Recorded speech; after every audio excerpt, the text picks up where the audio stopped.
मैं अपने YouTube channel Praveen Kumar गुरुजी 430 पे आप सभी लोगों का स्वागत करते हैं। जैसा कि हम एलजेब्रा जो है हर एक दिन एलजेब्रा और एक टॉपिक त्रिकोणमिति दो जो है टॉपिक लेकर के आते रहे हैं। तो आज जो है अभी हम एलजेब्रा की तरफ आए हैं और टाइप और इसके पहले तक हम टाइप 4 जो है आपको बता चुके हैं, जो प्लेलिस्ट में आपके पास है टाइप 1, टाइप 2, टाइप 3 और टाइप 4। ठीक है, आज हम टाइप 5 लेकर के आए हैं। और टाइप 5 क्या है कि दो नंबर के स्क्वायर की वैल्यू अगर 0 है तो सिर्फ एक ही केस संभव है जब x बराबर 0 हो और y बराबर 0। तीन नंबर के स्क्वायर का सम अगर 0 है तो सिर्फ एक ही केस संभव है कि वो x 0 हो, y 0 हो, z 0 हो। इसके अलावा कोई चांस नहीं है। जैसे इस पे सवाल जब आपके पास आएगा, मान लीजिए जैसे आपके पास आ गया, मैं एक एग्जांपल लेके बता रहा हूँ। मान लीजिए आपके पास ऐसे आ गया x -1 का होल स्क्वायर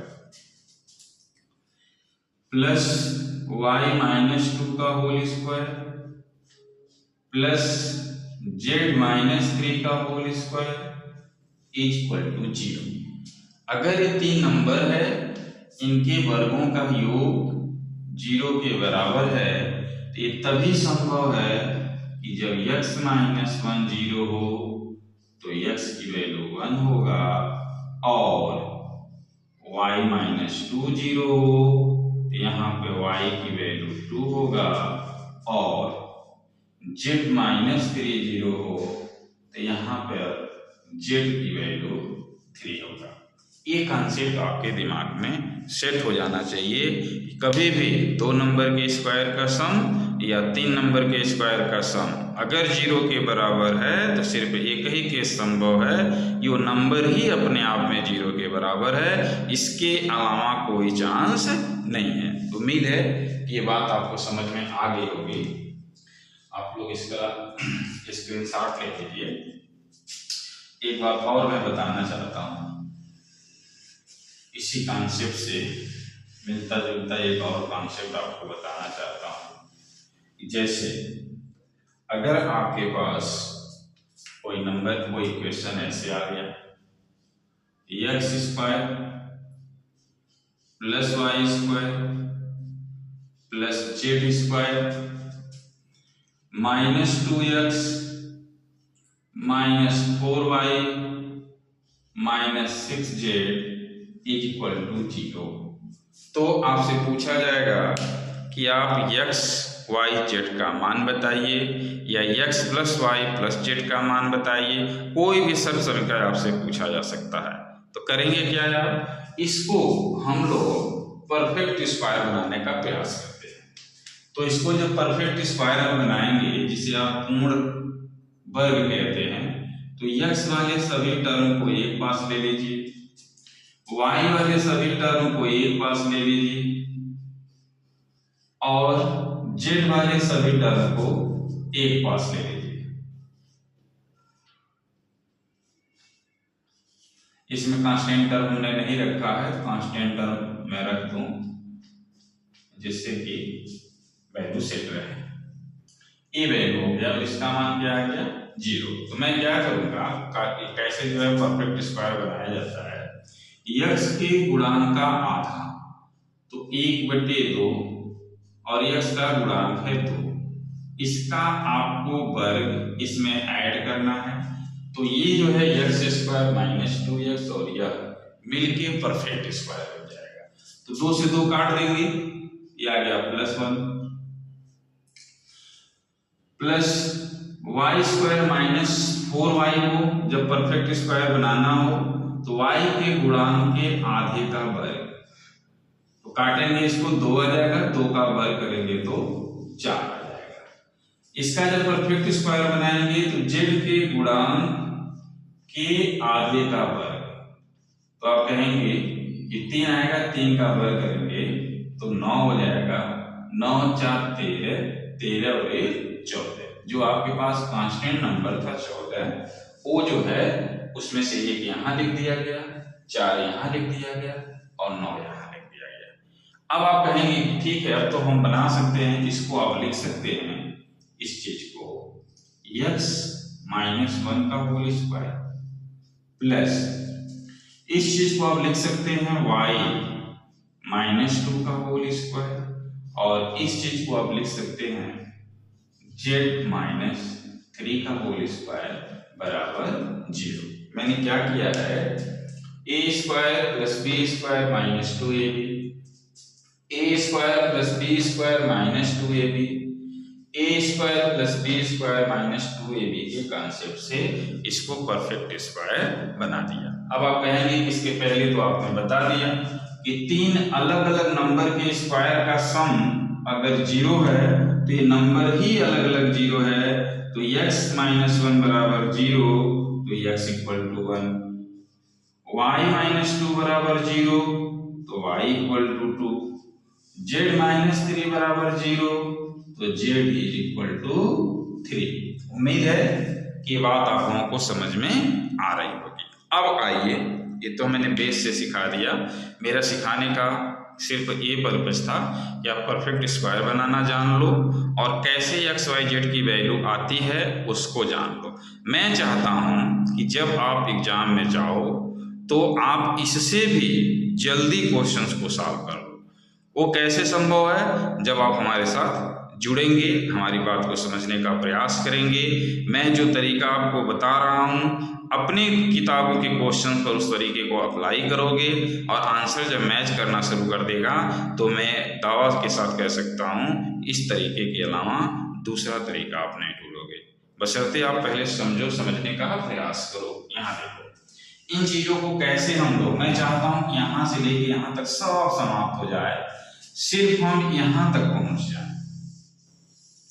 और यहाँ तक आप कैसे पहुंचोगे, x square plus Y square plus Z square को एक साइड कर लो, बाकी जितने टर्म है उठा को उधर ट्रांसफर कर लो। तो जब आप ट्रांसफर करेंगे तो आपके पास रिजल्ट आएगा कुछ ऐसे, X square plus Y square plus Z square बराबर, उस साइड जब जाएगा तो आपके पास आएगा, या मैं दूर हो गया हूं तो आप नहीं समझ पा रहे होंगे, आप इसका स्क्रीनशॉट ले लीजिए और मैं इसी को यहीं पर बता देता हूं, ठीक है। बहुत साइड हो जाने से आप तक बात हमारी नहीं पहुंच पाएगी, क्योंकि अभी हमने माइक भी नहीं लगाया है, अभी वैसे ही वीडियो अपलोड हो जा रहा है। देखिए ये हो गया है X square plus Y square plus Z square बराबर 2x plus 4y plus 6z minus 4t। ध्यान रखना एक्स वाई जेड की वैल्यू निकालने के लिए हम जो तरीका बताने जा रहे हैं उसमें इस कांस्टेंट का कोई रोल नहीं है। करना क्या है, आपको इसमें से 2 कॉमन ले लेना है, यहां से 2 कॉमन ले लीजिए, तो x plus 2y plus 3z और माइनस 4t। अब आपको कुछ नहीं करना है, आप ध्यान से देखिए, आप अगर ध्यान से देखेंगे तो x का मान निकालना हो तो x का गुणांक लिख दीजिए, y का मान निकालना हो तो y का गुणांक लिख दीजिए, z का मान निकालना हो तो z का गुणांक लिख दीजिए। है ना चुटकियों का कमाल है। 10 सेकंड से ज्यादा आप सवाल नहीं लोगे अगर ये मेथड आपके समझ में आ गया तो। आगे देखो, एक बात और ध्यान रखना है, मैंने यहाँ x स्क्वायर के साथ कोई नंबर नहीं रखा है, y स्क्वायर के साथ कोई नंबर नहीं रखा है, z स्क्वायर के साथ कोई नंबर नहीं रखा है। अगर इनके साथ कोई नंबर आएगा तो उस नंबर से भाग दे देना। जैसे मान लीजिए हमने ये कह दिया कि हमारे पास यहाँ पे 2x स्क्वायर है, बात को समझना, हमने ऐसे कह दिया कि हमारे पास यहाँ 4y स्क्वायर है, हमारे पास 9z स्क्वायर है, तो जब मान निकालेंगे, जब x का मान निकालना होगा तो x का मान यहाँ 1 तो रहेगा ही रहेगा, तो 2 से भाग देना पड़ेगा। बस ये बात ध्यान रखना है। अगर in case x square y square और जेड स्क्वायर के साथ कोई वेरिएबल आ जाता है, कोई कांस्टेंट आ जाता है, तो उससे जो है उसको हम लोग क्या करते हैं, भाग देंगे और एक्स वाई जेड की वैल्यू तुरंत आपको मिल जाएगा। इसी कॉन्सेप्ट पर प्रैक्टिस के लिए हम जितने भी प्रीवियस ईयर के क्वेश्चंस आए हैं उनको छांट के ला रहा हूं। अभी मैं बोर्ड पे अगर लिखूंगा तो आप देखेंगे तो मुझसे पहले आप ही आंसर बता देंगे इसी मेथड के थ्रू। आइए, हमने जो आपको सिखाया है, जो भी कॉन्सेप्ट हमने आपको बताया है, उस कॉन्सेप्ट पर प्रैक्टिस के लिए जो प्रीवियस ईयर में आए हुए सवाल थे मैं लेके आया हूँ। ये सभी क्वेश्चंस हैं ऐसे, ये सवाल है आपका, इसका आंसर आपको बताना है। ये क्वेश्चंस है, इसका आंसर आपको बताना है। मैंने 5 क्वेश्चंस लिख रखे हैं, मैं नीचे से इसके सॉल्यूशन बताते जाऊंगा और नीचे से इरेज करते जाऊंगा जिससे कि बोर्ड पर स्पेस मिल जाए। तो चलिए हम लोग सबसे पहले नीचे वाले क्वेश्चन को सॉल्व करते हैं। और हमने आपको क्या सिखाया था कि a square plus B square plus C square की इक्वल टू 2 देखिए पहले से ही कॉमन है। अगर 2 पहले से कॉमन है तो समझिए आपका काम ही आसान हो गया। तो डायरेक्ट यहाँ से a और b c की वैल्यू आप लिख सकते हैं। a का मान क्या आएगा, तो आप कहेंगे a का गुणांक 1 है। b का मान क्या आएगा, b का गुणांक -1 है। c का मान क्या आएगा, तो c का गुणांक -1 है। मैंने जो सिखाया था इसके पहले, अगर आप स्किप किए होंगे वीडियो तो पीछे जाके देख लीजिए कि ऐसे आप कंपेयर करके इनके गुणांकों से इनकी वैल्यू आप निकाल लेते हैं। a की वैल्यू 1 है, यहाँ रख दीजिए। b की वैल्यू -1 है, यहाँ रख दीजिए। c की वैल्यू -1 है, तो यहाँ रख दीजिए। और सॉल्व किया जाए तो 1 + 1 -1, इनको कैंसिल किया जाए, एक कट जाएगा, आंसर किसके बराबर आ जाएगा, 1 के बराबर आएगा। उम्मीद है कि ये तरीका आपको समझ में आ रहा होगा। तो आप स्क्रीनशॉट ले लीजिए और मैं जो है इसके ऊपर चौथे वाले क्वेश्चन की तरफ चलूं। ठीक है, उम्मीद है आप ले लिए होंगे। चलिए अब मैं जो है चौथे नंबर का क्वेश्चन नीचे से ही सॉल्व करना शुरू करता हूं। हमने कहा था कि जब इनकी वैल्यू को कंपेयर करेंगे, कांस्टेंट का कोई रूल नहीं होगा, तो कांस्टेंट इधर रखिए चाहे कांस्टेंट उधर रखिए, इससे कोई मतलब नहीं है। लेकिन फिर भी हमने जैसे आपको सिखाया था, मैं उसी फॉर्मेट में इसको लिख लेता हूं। सिर्फ हमको 2 ही कॉमन चाहिए, मैं 2 को कॉमन निकाल लिया और कांस्टेंट को इधर ट्रांसफर कर दिया। कंपेयर करेंगे तो a की वैल्यू कितना आ जाएगा, a का गुणांक 1 है। b की वैल्यू कितना आ जाएगा, b का गुणांक 1 है। c की वैल्यू कितना आ जाएगा, c का गुणांक 1 है। सब 1 1 1 के बराबर आ गया। मान क्या पूछा है आपसे, a + b + c, तो यहां रख दिया जाए 1 + 1 + 1 और वैल्यू किसके बराबर आ गया, 3 के बराबर आ गया। उम्मीद है ये बात आप लोगों को समझ में आ रही होगी। मैं इसको स्क्रीनशॉट आप ले लीजिए, मैं इसका जो है इसको इरेज कर दूं तो तीसरे नंबर की तरफ आ जाऊं। मैं सिर्फ आप सभी लोगों को समझा रहा हूं, अदरवाइज आप हमसे भी तेजी से नंबर इसका आंसर देंगे। मैं तो समझा रहा हूं तो थोड़ा टाइम लग रहा होगा, लेकिन इसमें देखिए, यहाँ देखिए जरा, हम लोगों को इधर तो कुछ रखना ही नहीं है। x² y² के अलावा कोई भी टर्म इस साइड में नहीं रखना है, लेफ्ट हैंड साइड। यहाँ हमारे पास 4x - 4y पहले से था, 6y इधर ट्रांसफर हो गया तो -6x और 5 को इधर ट्रांसफर करेंगे तो -5। आप देखेंगे कि यहाँ +4x है, यहाँ पर -6x है। सिंप्लीफाई किया जाए तो -2x -4y -5। हमने क्या बताया कि इधर जो टर्म है लेफ्ट हैंड साइड में x² + y² है, इधर जो टर्म होगा उसमें से 2 कॉमन करना है, तो 2 कॉमन कर लीजिए, तो -x -2y। और कांस्टेंट से कॉमन करने की जरूरत नहीं है, वहां कुछ नहीं करना आपको। कंपेयर करो कि x का मान क्या आएगा, तो x is equal to -1, y is equal to, y का गुणांक -2 है तो -2, x की वैल्यू -1 और y की वैल्यू -2। जहां पूछा गया है वहां रख दिया जाए, यहाँ -1 हो गया और y की वैल्यू है -2 और सिंप्लीफाई कर दीजिए तो इसकी रिजल्ट की वैल्यू आ गया 1। यही इस क्वेश्चन का क्या है आंसर है। ठीक है, स्क्रीनशॉट आप ले लीजिए। तो मैं जो है दूसरे नंबर के क्वेश्चन की तरफ चलूं। मैं बिल्कुल भी आप सभी लोगों का टाइम को मैनेज करते हुए चल रहा हूँ, जरा सा भी वेस्ट नहीं कर रहा हूँ। बीच बीच में मैं वीडियो को रोक करके आपसे बात नहीं कर रहा हूँ जिससे कि मेरा वीडियो लंबा हो जाए। ठीक है, मैं सिर्फ एकदम से फोकस हूँ आप तक ज्यादा से ज्यादा क्वेश्चंस और ज्यादा से ज्यादा तरीका पहुंचाने पर। यहाँ देखिए एक्स स्क्वायर वाई स्क्वायर को लेफ्ट हैंड साइड, बाकी सभी टर्म को उठा के राइट हैंड साइड ट्रांसफर कर दीजिए -8। उसके बाद क्या करते हैं, 2 का कॉमन ले लीजिए तो यहाँ आ जाएगा 2x, यहाँ आ जाएगा 2y -8। आप कहेंगे अब तो हमें x और y की वैल्यू निकालना आसान हो गया, तो x की वैल्यू x का गुणांक और y की वैल्यू y का गुणांक, x और y दोनों मिल गया। क्या पूछा गया है, x -y, तो x की जगह पर 2, y की जगह पे 2, आंसर कितना आ गया 0। आंसर कितना आ गया 0। उम्मीद है कि आप इस बात को समझ पा रहे हैं। स्क्रीनशॉट ले लीजिए। तो हम जो है सबसे नंबर 1 का जो सवाल है उसकी तरफ चलें तो आपके पास आएगा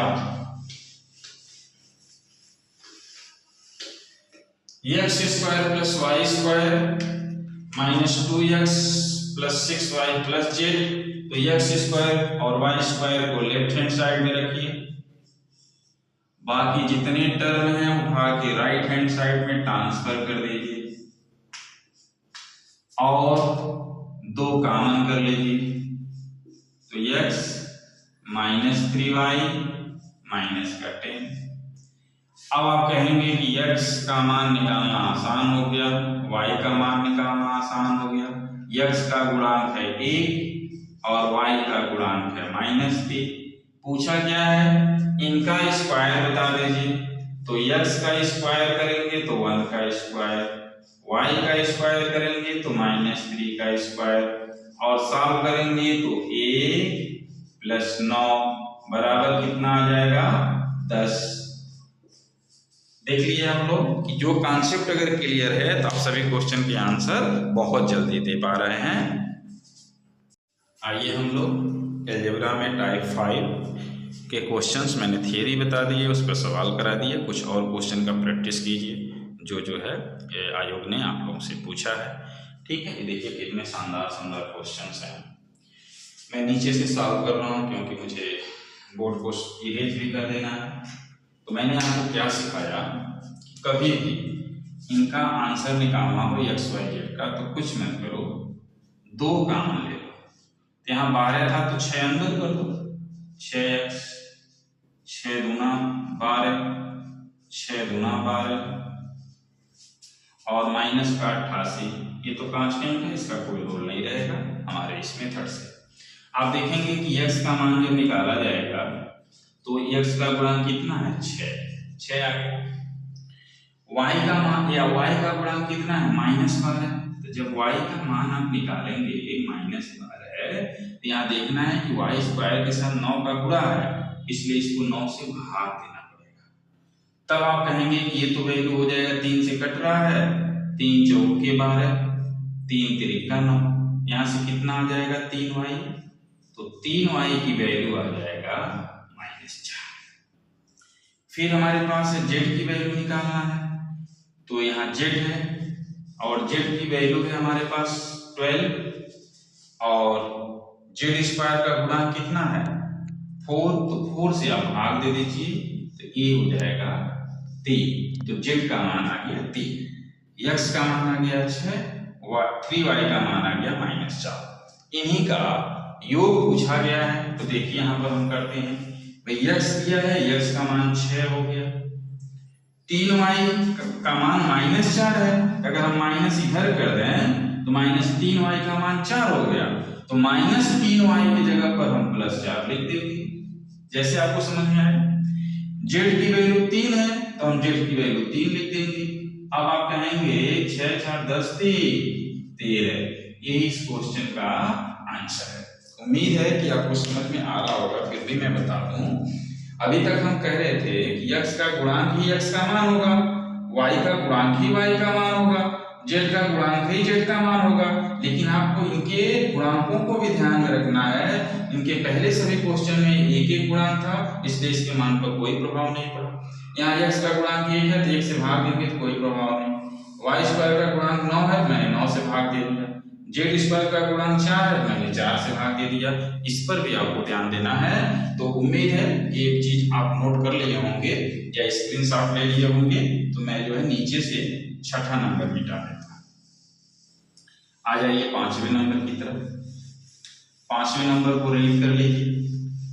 जब 5वें नंबर को आप रीड करेंगे तो आपको क्या मिलेगा कि मैंने आपको ये सिखाया कि 3 नंबर के स्क्वायर का सम अगर 0 के बराबर है तो ये तभी संभव है जब वो नंबर अलग अलग 0 है।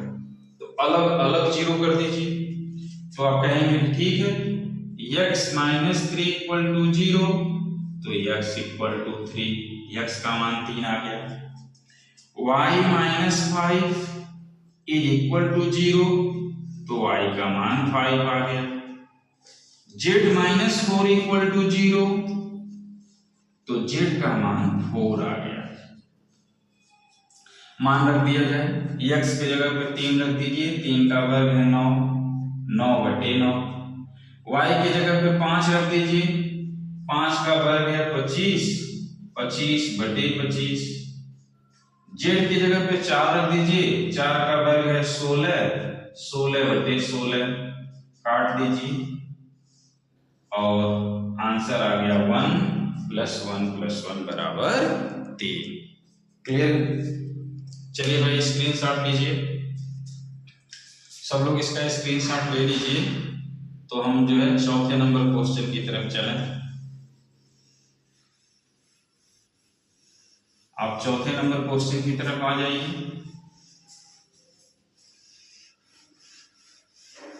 तो आप देख रहे हैं कि ये पहले से ही बना के दिए गए क्वेश्चंस हैं, ये मैं नहीं पूछ रहा हूं, ये सब आयोग ने आपसे पूछा है।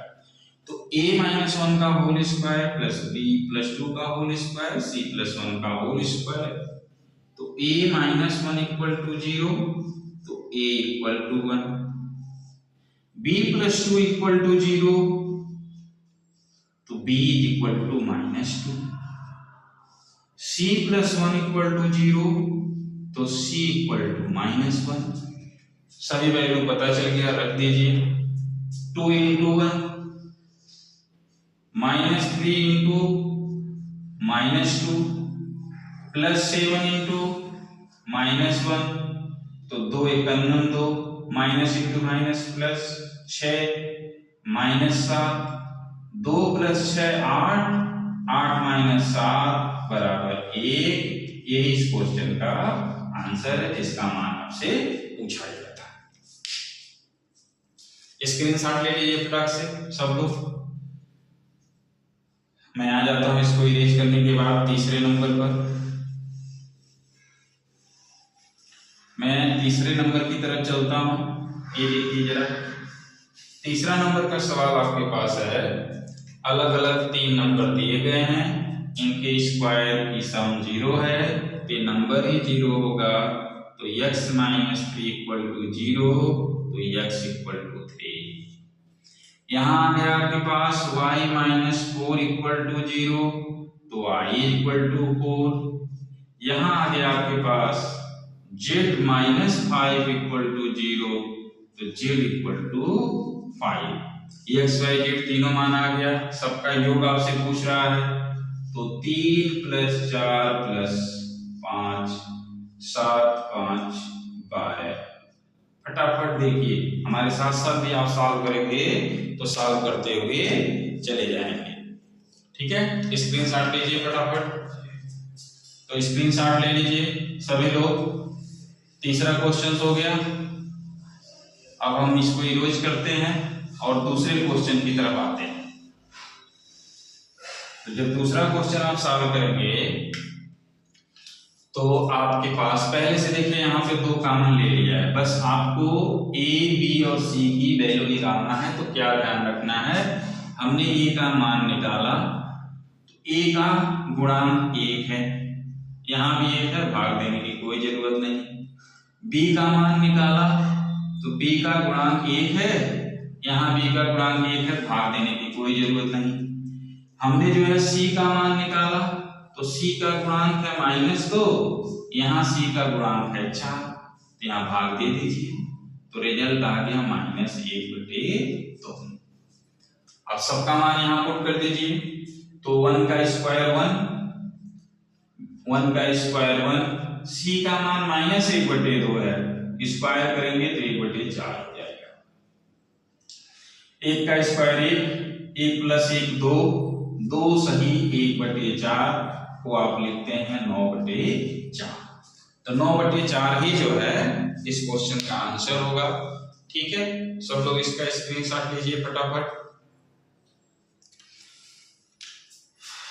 मैं इसको इरेज करूं तो पहले नंबर के सवाल पे हम आ गए।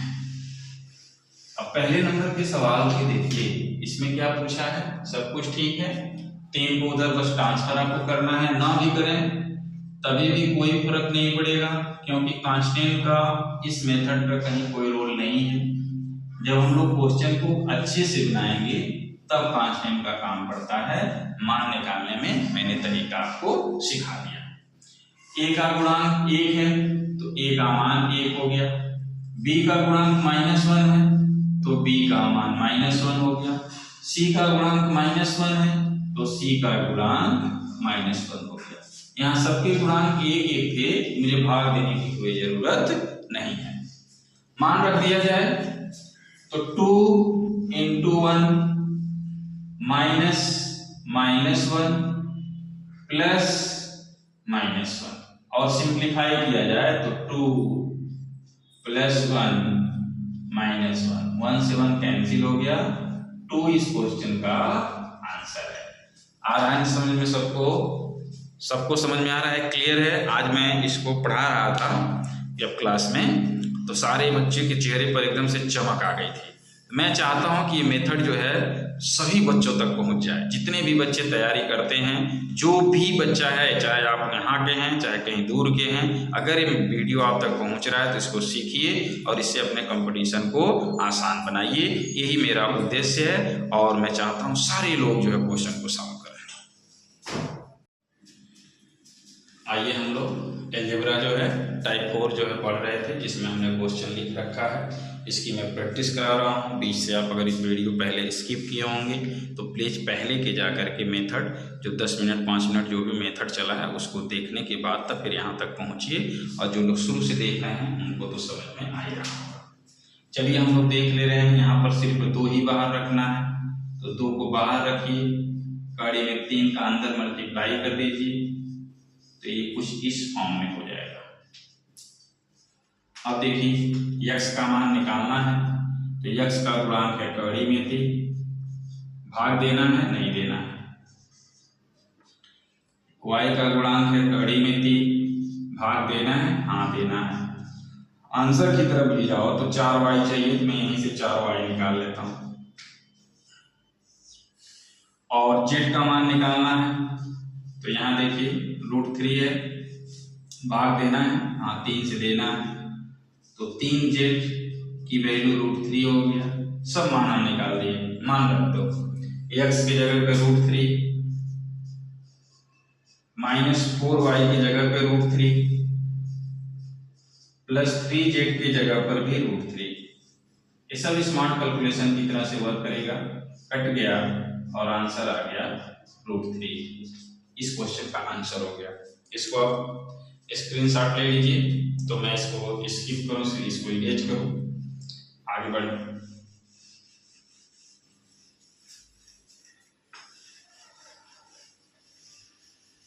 अब देखिए इसके ऊपर के सवाल हैं, फटाफट आप लोग हमसे पहले खुद बना लेंगे। मैं क्या बनाऊंगा, ए बराबर ए का गुणांक देखिए -1 है, भाग देना है नहीं देना है। बी का गुणांक देखिए 28 है, भाग देना है हाँ देना है।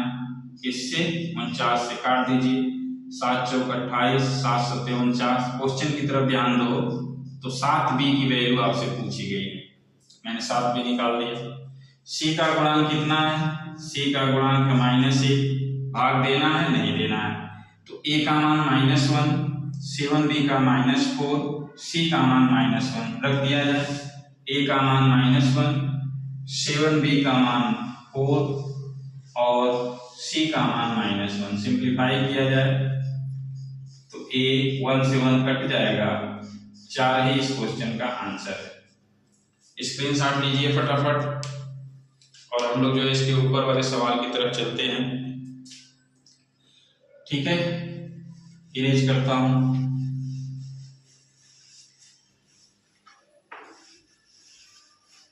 आ जाइए इधर देखिए, हमें कांस्टेंट की तरफ ध्यान ही नहीं देना है, हमारे मेथड से अगर सॉल्व कर रहे हैं तो इधर देखिए आप, ए का मान निकालना है तो ए का गुणांक है 8, भाग देना है नहीं देना है। बी का मान निकालना है, बी का गुणांक है 5, भाग देना है नहीं देना है क्योंकि बी स्क्वायर का गुणांक 1 है। सी का मान निकालना है हाँ, तो सी का मान हो गया -9, भाग देना है नहीं देना है। अब वैल्यू जो है उठा के पुट कर दिया जाए, जिसका मान निकालना है तो √4a का मान चाहिए तो 4 × 8 प्लस 8b का मान चाहिए तो 8 × 5 माइनस सी का मान चाहिए तो -9। सिंप्लीफाई किया जाए तो 8 चौक 32, 8 बचे 40 प्लस 9, तो ऐड किया जाए कितना आ जाएगा 49 और 31 80 और 1 81, 81 का वर्गमूल कितना आ जाएगा 9। ए इस क्वेश्चन का क्या है आंसर है, ए इस क्वेश्चन का क्या है आंसर है। इसको जो है स्क्रीनशॉट ले लीजिए फटाफट, तो तक हम अपना कलम चेंज कर देते हैं।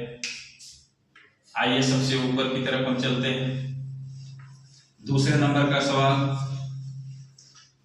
ठीक है, तो दूसरे नंबर के सवाल की तरफ हम चलते हैं। a² + b², यहां से क्या करो भाई, 2 सिर्फ बाहर रखो, बाकी अंदर भेज दो। 6a + 6b - 12c, ऐसे कर दो। मैंने 6 का अंदर मल्टीप्लाई कर दिया, 2 को बाहर रखा। अब a का मान निकालना है तो a का मान निकालिए तो 6 हो गया। b का मान निकालना है तो b का गुणांक 6 है तो 6 हो गया। c का मान निकालना है तो c का गुणांक -12 है तो -12 हो गया। a b c सब निकल गया, जिसका मान निकालना है या रूट में है यहाँ पुट कर दीजिए। तो ए बी चाहिए तो 6 × 6 = 36 माइनस बी सी चाहिए तो 12 × 6 = 72 और माइनस इसको प्लस कर देगा। सी ए चाहिए तो 12 × 6 = 72, ये भी प्लस कर देगा। क्लियर हो रहा है सबको? चलिए ठीक है। अगर वर्गमूल निकालना है तो देखो 9 × 4 = 36, 9 × 8 = 72, 9 × 8 = 72, तो आप ऐसे भी कर सकते हो, कॉमन 9 कॉमन हो गया, 4 बचा, 8 बचा, 8 बचा, 8 × 4 = 12, 12 और 8 = 20, तो आपके पास आ गया अंदर 9 × 20। जब वर्गमूल करेंगे तो 3 बाहर आ गया, 2 बाहर आ गया, 5 बच जाएगा, तो आंसर आ गया 6 कड़ी में 5। आंसर कितना आ गया 6 कड़ी में 5, करेक्ट। चलिए इसको जो है इरेज करता हूं मैं और सबसे पहले वाले सवाल की तरफ आ जाता हूं। तो सबसे पहला वाला सवाल क्या है, थोड़ा सा एक लाइन का उसमें सिंप्लीफिकेशन है, उसके बाद तब आप वैल्यू आप निकाल पाएंगे। देखिए इसका स्क्वायर तोड़ दिया जाए a + b + c के होल स्क्वायर से, तो आ जाएगा a² plus B square plus C square, ठीक। और क्या आएगा, प्लस 2ab, फिर 2bc, तो यहाँ आ जाएगा आपके पास माइनस 12b, फिर 2ca, यहाँ भी आ जाएगा आपके पास माइनस 12a। उसके बाद प्लस a स्क्वायर है, प्लस b स्क्वायर है, प्लस 1 है, plus 2b equal to 2ab और प्लस 2a। लग रहा है मार्कर में थोड़ा सा इंक जो हटाना पड़ेगा। तो अब ये देखिए, यहां से देखिए जरा, 2ab से 2ab कैंसिल कर दीजिए, 2ab से 2ab कैंसिल कर दीजिए। बचा क्या आपके पास, हमको a square plus a square दिख रहा है तो हम 2a स्क्वायर लिख लेंगे, b square plus b square दिख रहा है तो हम इसको 2b स्क्वायर लिख लेंगे। और आगे बढ़िए, यहाँ देखिए, अब c तो है नहीं तो बराबर में लगा दिया, यहां से 12a माइनस में है और 2a प्लस में है, 12a उधर जाएगा तो 14a बन जाएगा, ठीक है। और देखिए b की बात, माइनस 12 भी यहाँ है और प्लस 2 भी यहाँ है, माइनस 10 भी इधर आकर के 10 भी बन जाएगा, 1 और 36 इधर जाके 37 बन जाएगा। यहाँ से कोई क्वेश्चन बचा है नहीं, सब आसान हो गया। यहाँ देख लीजिए, चाहे 2 से भाग ही दे दो चाहे बाद में भाग दे दो, ये आपके ऊपर डिपेंड करता है। तो मैंने क्या लिखा, 2a square plus 2b square बराबर 2 को कॉमन किया 7a minus 5b minus 37 equal to 37 से कोई लेना देना नहीं है, कांस्टेंट है, छोड़ दीजिए, ठीक है। कहीं पर देखिए जरा, साइन देख लिया जाए, यहाँ देखिए जरा, ये जो है माइनस है और इधर आके प्लस हो जाएगा, इसको आप प्लस कर दीजिए, ठीक है। और माइनस 37, तो अब a का मान निकाला जाए तो a का मान 7 और 2 से भाग देना है तो 2a का मान ही पूछ रहा है, बट मैं b का मान भी निकाल देता हूँ, 5/2। ये इस क्वेश्चन का आंसर है। आप देख रहे होंगे कि मैंने स्टार्ट किया और आपको कॉन्सेप्ट दिया, समझाया, तो आपको अगर सारी चीज़ें समझ में आ रही थी तो अभी मेरा वीडियो आधा घंटा 35 मिनट से ज़्यादा का नहीं होगा। इतने देर में मैं समझा के सारा कॉन्सेप्ट दे करके और आपको जो है एक क्वेश्चन को सॉल्व करना सिखाया। इससे बेस्ट तरीका आपको नहीं मिलेगा, बशर्ते अभी आप इस पर जो है थोड़ा सा स्किल करिए, वॉच करिए और देखिए, सीखिए। मैं तो बता रहा हूँ आपसे कि आज मैं पढ़ा रहा था, सारे बच्चे बहुत खुश हो गए कि सर हाँ ठीक है, इसी तरह से जो है मिलेगा। लेकिन वो बच्चे हमारे पास ऑफलाइन भी आते हैं, तो ऑफलाइन मैं जहाँ करा रहा हूँ और जितने लोग भी ऑनलाइन देख रहे हैं, आप सभी लोगों के लिए ये सब सारे कंटेंट हम भेजते रहेंगे। लेकिन ये है कि आप फीस जमा कर दीजिए। और फीस क्या है, आज के ज़माने में, मॉडर्न ज़माना में फीस क्या है, सिर्फ लाइक, शेयर और कमेंट। आप कहीं भी कुछ सीखते हैं तो आप जो है, आपका ये धर्म बनता है कि आप जो है लाइक करें और कमेंट करें, तो अगला आदमी जो वीडियो आपके लिए कंटेंट तैयार करता है वो उसके जो है अंदर से जो है इंक्रीमेंट महसूस करता है। तो उम्मीद है कि हमारी बात आप समझ रहे होंगे, ठीक है। लाइक, शेयर और कमेंट करते रहें, जिससे कि हमारा मनोबल भी बढ़ता रहे।